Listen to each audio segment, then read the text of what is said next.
एक शाम प्राची टीवी पर सीरियल देख रही होती है। तभी उसकी सास वहाँ आती है। अरे सीरियल में तो ऐसे मग्न है जैसे आज रात का खाना पड़ोसी आकर बनाएंगे। मुझे पता ही नहीं था आपने अपने बेटे की शादी पड़ोस में भी की हुई है। हैं? मतलब? मतलब इस घर में सारा काम बहू ही करती है, आप तो सिर्फ खर्राटे मारती हैं। अच्छा जी, फिलहाल तो तुम आराम फरमा रही हो, चलो जाओ, ये मेरे टीवी देखने का समय है। आहा, इसीलिए मुझे भगाया जा रहा है। सॉरी, अब तो बिल्कुल नहीं जाऊंगी। प्राची की इस बात पर दोनों सास बहू के बीच टीवी रिमोट के पीछे बच्चों जैसे छीना झपटी शुरू हो जाती है, जिसके बीच श्लोक भी काम से घर वापस आ जाता है।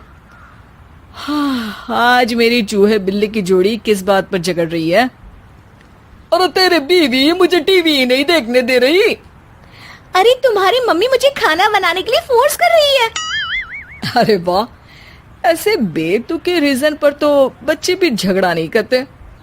अरे मुझे कुछ मत बोल, सब इसने ही शुरू किया है।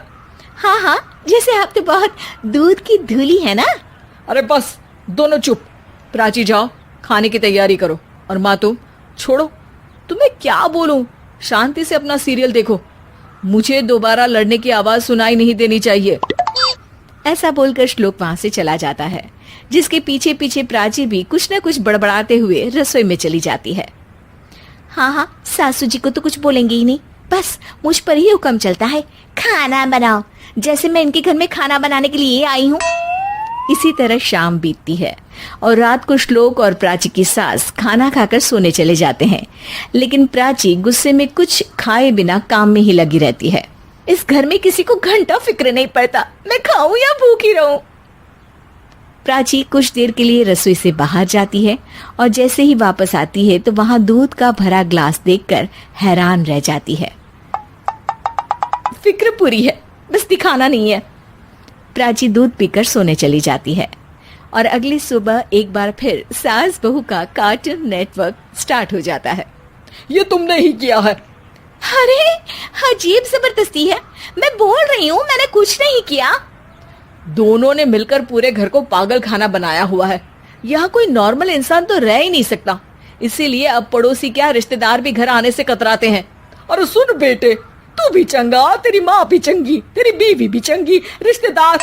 हाँ जी, आपको नहीं पता क्या, गंगाधर ही शक्तिमान है, रिश्तेदार ही। हाँ हाँ, बस समझ गया। कभी जानवरों जैसे लड़ेंगी तो कभी जुगलबंदी करेंगी। भाई मैं आप दोनों के बीच में नहीं फंसना चाहता।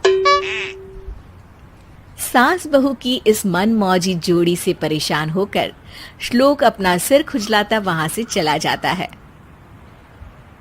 चलो अब मैं भी कीर्तन में जा रही हूँ। इस पर जैसे ही सास कमरे में अपना पर्स लेने जाती है तो वहां नाश्ते की प्लेट रखी देख मुस्कुराने लगती है और नाश्ता करके घर से बाहर निकलते हुए कुछ पैसे टेबल पर रख जाती है, जिसके कुछ देर बाद सिलेंडर वाला घर आता है। ओ मोरी मैया, मैं सिलेंडर के बारे में तो बिल्कुल भूल ही गई थी। घर खर्च के सारे पैसे भी मम्मी के पास है और श्लोक से बोला तो उल्टा 4 बात सुनाएंगे। प्राची ये सोच ही रही होती है कि अचानक उसका चेहरा चमक उठता है और वो घर में आकर इधर उधर देखने लगती है। तभी उसकी नजर टेबल पर रखे पैसों पर पड़ती है, जिन्हें वो सिलेंडर वाले को दे देती है। ये सब श्लोक देख लेता है। अच्छा बेटे, इतना बड़ा घोटाला, सबके सामने मैं तेरी दुश्मन और पीठ पीछे तेरी मेरी यारी। इस पर श्लोक एक प्लान बनाता है और शाम को सब एक साथ बैठे होने पर बोलने लगता है। माँ, तुम दोनों की बहुत लड़ाई होती है, इसलिए मैं सोच रहा हूँ कि प्राची को उसके घर छोड़ाऊं, इससे वो भी खुश रहेगी और तुम भी। अचानक श्लोक की ये बात सुनकर सास बहू शौक से उसकी तरफ देखती हैं। अरे ऐसे कैसे घर छोड़ाओगे, मुझे कहीं नहीं जाना। अरे तुमने बोला नहीं पर मैंने सुन लिया, तुम्हें मम्मी के साथ रहना अच्छा नहीं लगता, मुझे पता है। अरे वो, अरे जब बहू खुद कुछ काम बोले तो वो तुझे सुनता नहीं, और अब जो इसने बोला ही नहीं वो तू समझ गया।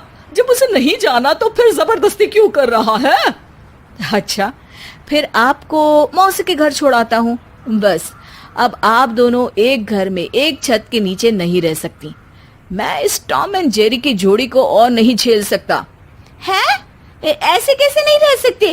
तुम्हें इतनी दिक्कत है तो तुम्हारा बोरिया बिस्तर पैक कर देती हूँ, लेकिन मम्मी जी कहीं नहीं जाएंगी। बिल्कुल यही सुनना था मुझे। अगर दोनों में इतना ही प्यार है फिर हर वक्त ये लड़ाई का नाटक क्यों करती हो? देखा मैंने कैसे माँ किचन में दूध रखती है और तुम उनके लिए कमरे में नाश्ता रखती हो, और कैसे वो पहले ही तुम्हारी दिक्कत समझकर घर में पैसे रखकर बाहर जाती है। अरे भाई, इतना ड्रामा तो डेली सोप में भी नहीं होता जितना तुम दोनों ने इस घर में फैलाया हुआ है। तू हमें टॉम एंड जेरी बोलता है ना, तो याद कर वो दोनों भी एक दूसरे को बाहर वालों की बुरी नजर से बचाने के लिए हमेशा सबके सामने लड़ते थे, लेकिन अकेले में दिक्कत के समय मदद भी तो करते थे। बस हमारा रिश्ता भी कुछ ऐसा ही है। और वैसे भी अगर सास बहू में तू मैं नहीं होती तो दुनिया वालों को कहानियां कैसे मिलेंगी?